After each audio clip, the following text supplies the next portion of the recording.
I'm Paige Cruz, a retired SRE, but as from many conversations I had at SRE Con America, I've kind of decided that SRE, once you become one, it's kind of a way of life. It's a way of thinking about things and looking at the world. So while I'm retired and not on the pager, I still feel a lot of community with everybody here. So what are we going to be talking about today? First, we are going to not use the clicker. I'm going to introduce a scenario involving a smoke detector, a cat, a pesky roommate, alerts that should be warning, and we'll examine the impact of each alert on the responder. This will bring us to the unfortunate pipeline from alert fatigue to burnout. And what's the solve here?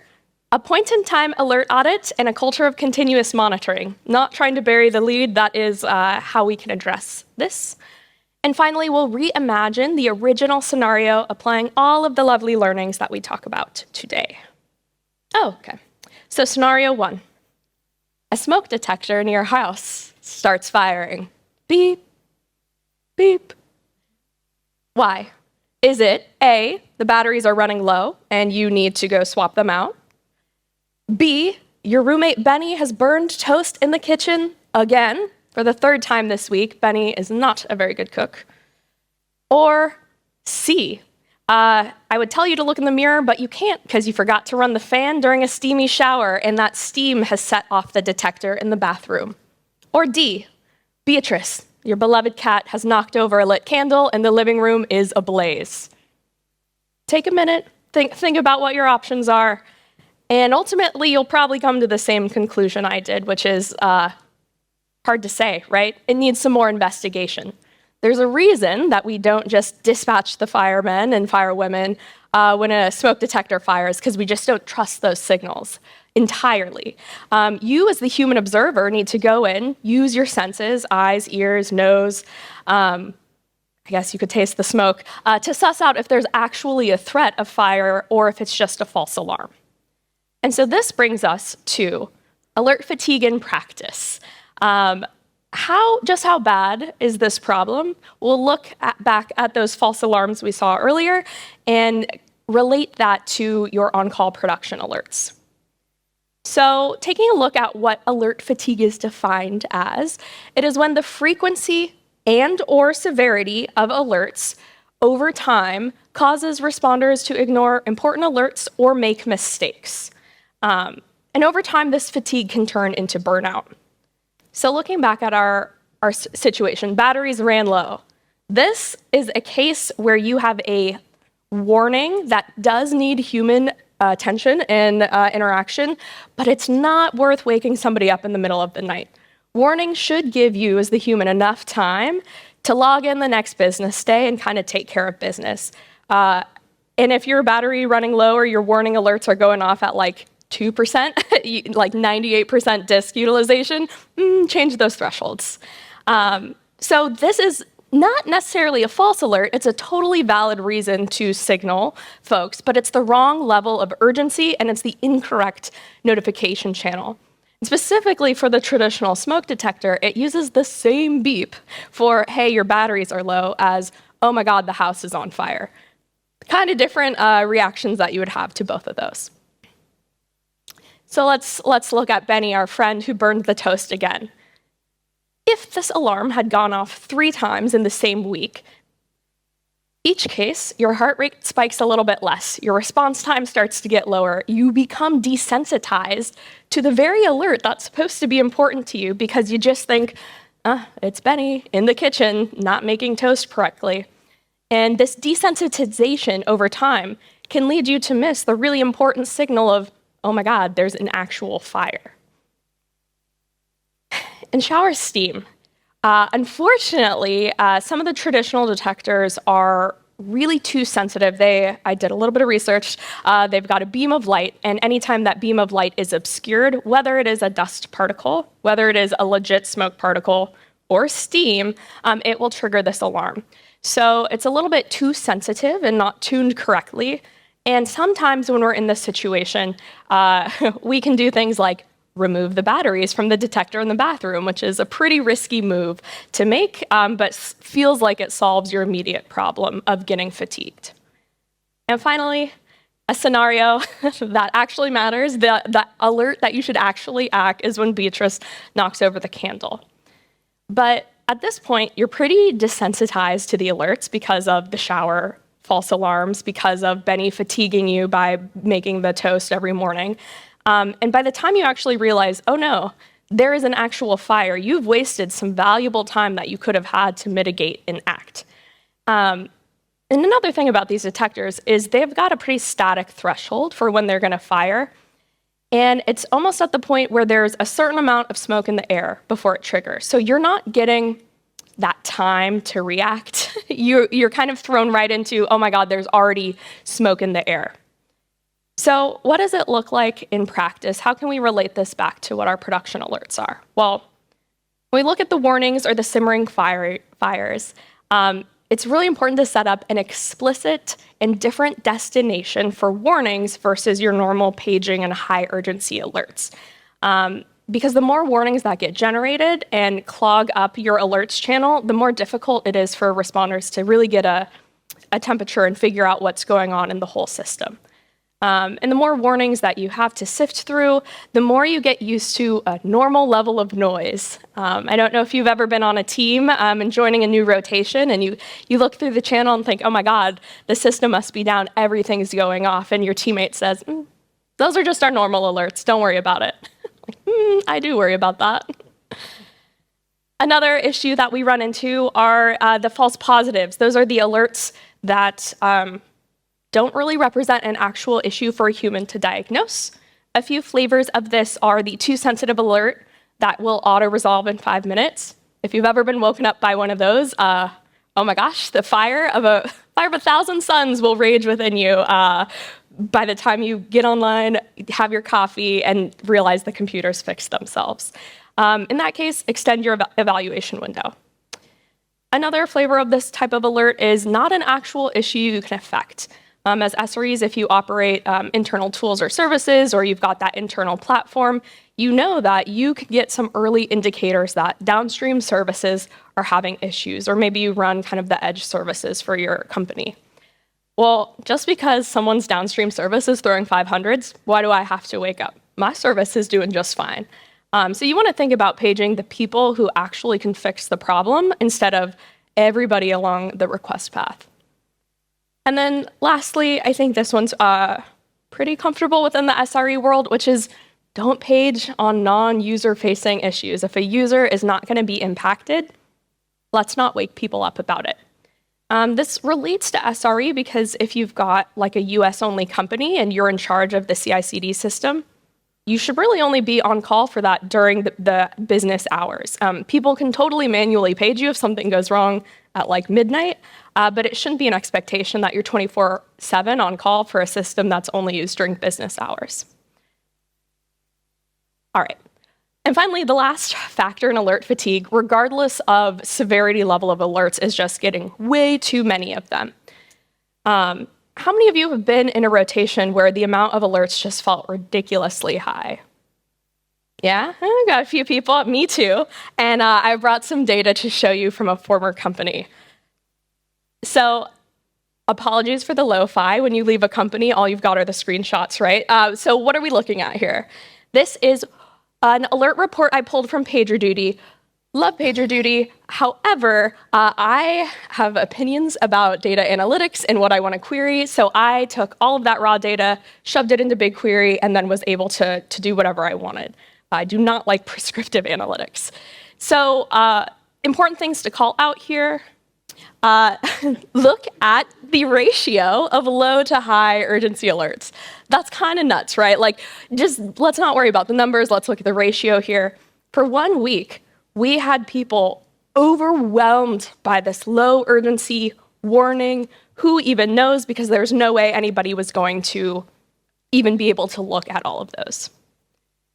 Another thing I noticed, again, important to note, the first 2 teams had the bulk of alerts. So 237 alerts versus 135, and the following 2 teams had something like 20, 28, and 7.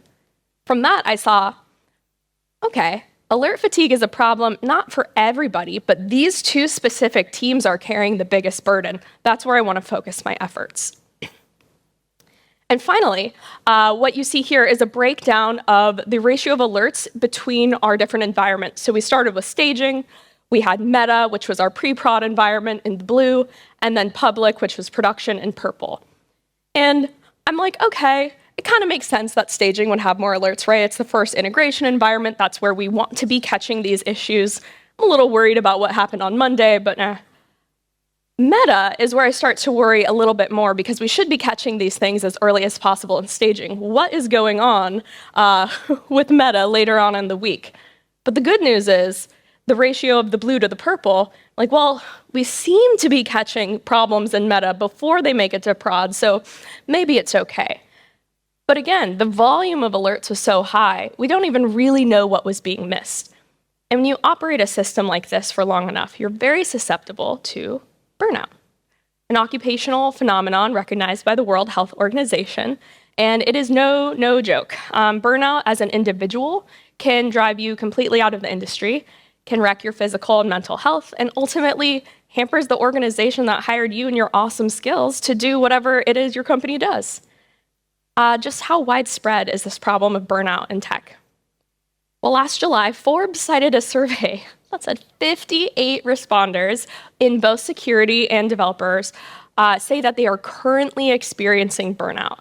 Yikes, that's a lot of people. And as far as I can tell, tech is only growing more. And as we've heard, AI is taking over everything. Like, we're not making less technology, but we do seem to be burning our humans out.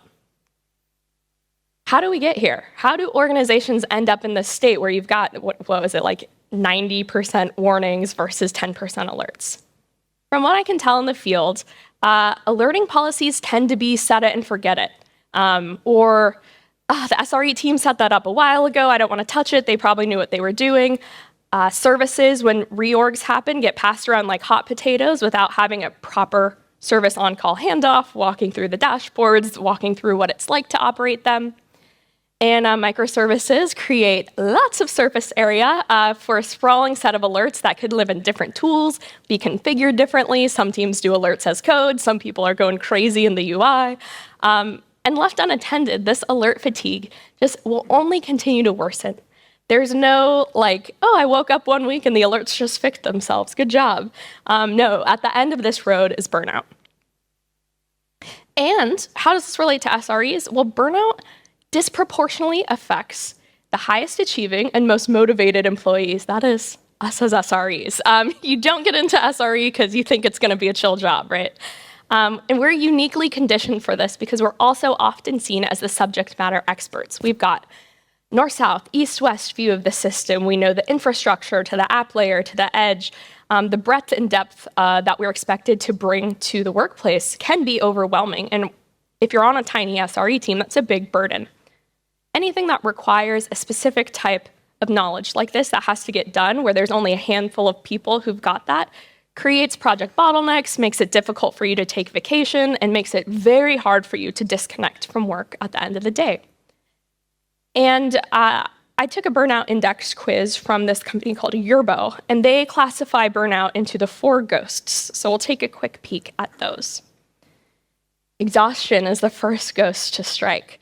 That's when you feel emotionally, creatively, or physically exhausted. You're unable to unwind and restore energy for the next day. It's this kind of inability to disconnect and taking your work home with you. Depersonalization. This is where you just shut down your emotions to kind of get through the workday. You can be cold and distant, and you just lack that sense of community. You can even compromise the working environment by bringing your bad attitude and spreading that misery around. Not a fun teammate, not a fun partner to your family at home or your friends, not a good territory to be in. And self-inefficacy. We'll figure out how to pronounce that later. But this is when you doubt your abilities to accomplish to-dos. You become overwhelmed with a sense of ineffectiveness and a lack of accomplishment. Maybe you don't have agency over your roadmap, or the company decided you're going to migrate CI/CD vendors, even though the system you have is perfectly fine. No baggage there. And eventually this just turns into low morale. Sometimes this ends up into procrastination and imposter syndrome, but basically you're just like, what's the point? And this leads to the final ghost, of burnout, and probably the most serious, which is cynicism, where you just have no pleasure in work anymore. Closing feedback loops means nothing to you. You move slowly, carelessly, and you're unproductive. And once this strikes, Yurbo found that this is the most likely indicator that you will turn over and leave your organization. Things to be aware of.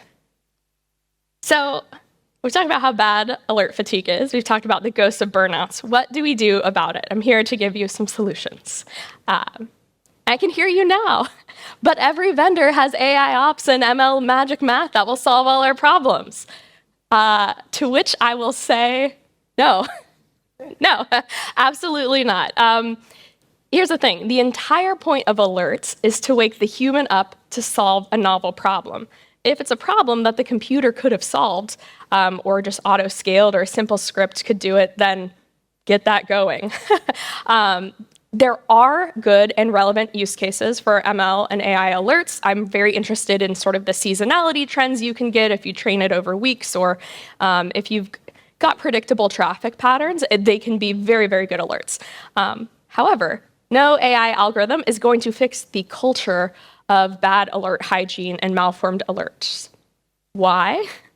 To underscore this point, Dr. David Woods says the human is not a passive user. We're not here to just have the computers tell us what to do. Humans are active problem solvers in some world. And who is Dr. David Woods? He is a feisty pioneer of the cognitive engineering and learning from incidents movement. Cool, so we're convinced AI ops totally can't save us from this specific alert problem. What is an SRE to do? In a nutshell, my practice is to first gather the facts. You want to go to your pager tool, you want to go to your monitoring and observability system, you want to go to your ticketing system and dredge up the data. What actually happened over the last week, month, quarter, whatever period you would like. Then you're going to take that data, pull out some insights, and share it with the on-callers. Then you want to do what's called getting the feels or getting the feelings out, because we are squishy humans, and when you are frustrated, sometimes you need to express that, especially if the burden of the pager has gotten very high. Then you want to take those facts and those feelings, synthesize those together into findings. Let's look at a small-scale example of this just to get familiar. None of the last 5 alerts I got, paged for, were actually actionable. The current primary on-call tells you this. This is a feeling, and you can kind of pick up that they're frustrated. Then we go to Pagerduty, which tells us, oh, okay, the primary has been paged 5 times, and it's actually been out of business hours every single time this week. No wonder they're a little salty. This is our fact. Tying the fact and the feeling together, as the SRE, you say, Team Alpaca is getting frequently paged for non-actionable alerts. That's a problem. How do we do this on a larger scale? Follow the same process. You want to gather the data either from a specific team, a specific service, a specific organization, whatever it is, you slice and dice to the amount that you can scale to with this process. So gather that data. Then do a survey of your on-call engineers. You have to ask them. You can't just look at the data and say, yep, this totally sucks. A small anecdote, my last company, I pulled the list of on-call responders and how long they had held the pager for during the past year. I found 2 people had been on call legitimately 24/7, and I screamed. I was like, excuse me, no, we need to stop this now. And the engineer said, you know what, it's for a service that doesn't page, really nothing happens, I'm not worried about it. I'm like, So at that point, you've got your facts, you've got your feelings, then you want to conduct an alert audit. Unless you want to declare alert bankruptcy, which is the dream, where you delete everything, start fresh, you're gonna need to look at all of your alerts. In a nutshell, you want to say, is this warning threshold reasonable? The alert threshold reasonable? Is there a run book? Set up some standards for what you expect a well-formed alert to look like, and then decide if you want to do nothing, delete it, change it, tune the threshold, demote to warning, demote to business hours. You've got lots of options. You do not have to live in this type of alert overwhelm. So, things are bad. Just how bad are they? Run an on-call field survey. At the end, I have a link with all of these resources, so don't worry about taking pictures. Ask your engineers what it is like. If your leadership is skeptical of change, they don't know if they want to invest all of this time and energy into fixing alerts. You could get new leadership, or you could assemble a year in review and really show them all of the system changes that happened in the last 12 months that wound up in this place. No one on your team can agree how to craft a good alert? Not to worry, I've got a practice for you called Alert Triage Power of Hour that I presented at SRE Con America. I've got a link for that. It is basically pair programming, but looking at one alert together. And there, you and your team can talk about, why would you make this decision? Why wouldn't you delete this? It's the time for you to establish common ground here. And you're like, I'm sold, but I just want a project plan. Give me something I can follow. I got you. Lead Dev, How to Pay Down Your Monitoring Debt, walks through this alert audit process in a lot more detailed steps. And finally, where can I check my risk for burnout? What was that awesome quiz you told me about? Yerbo. They've got lots of different languages. They've got a really great research report. I highly recommend you check it out if you think you or a colleague is at risk of burnout. And I'll leave you with some words of wisdom from the fabled Google Doc, My Philosophy on Alerting. Err on the side of removing noisy alerts, because over-monitoring is a lot harder of a problem to solve than under-monitoring. And we'll go back to our scenario. Let's rewind the clock before Beatrice knocked over that candle, and we're gonna swap out that traditional monitor for a fancy new smart monitor. Ding, ding. A pleasant yet loud bell tolls in the house. The light turns from green to yellow. And you hear a lovely robot say, heads up, there's smoke in the kitchen. What? What? Benny can burn toast to his heart's delight. But if you don't happen to be in the kitchen, you get a mobile notification that tells you the context, what room it's in. You've got that alert history. Oh my God, it's 8 a.m. Every morning at 8 a.m., Benny burns the toast. I think I'm pretty good here. And this is a warning, meaning that there's not high enough smoke levels currently that you need to get Beatrice and get out of the house. You've got time to check things out. This all comes together to be a lot more pleasant experience for you and keeps your warning alerts to be urgent, or it keeps your the red fire alert to be actually urgent and actionable. And here's the thing about burnout. When you're trying to power through burnout, this is JVN. He says, okay, it's totally fine. Why am I crying? Why? You don't get warning signals on the way to burnout. It's something that kind of happens quick. There's no kind of cure once you're in the throes of it. And the best way to treat it is to first acknowledge it for what it is. It's not a passing ailment. It's not something that you alone can fix. It's a chronic disease. And specifically for SREs, because we bring a lot of passion and excitement to our work, it can make an already unequal relationship between employer and employee even more out of balance. It is totally okay to have a completely transactional relationship with work, especially when you're facing the threat of burnout. And I'm happy to say, on the plane ride over, I retook the Yerbo burnout quiz. 4 years ago, I had failed it miserably, was in the red zone, and I am at a low risk. I'm a 1.1. I am one of the lucky ones that made it to the other side of burnout, but it took taking a self-funded radical sabbatical, becoming a fiber mill apprentice and learning how to spin yarn on a Rumpelstiltskin spinning wheel. I got so far away from computers, I just chucked my mobile phone in a drawer for 3 months.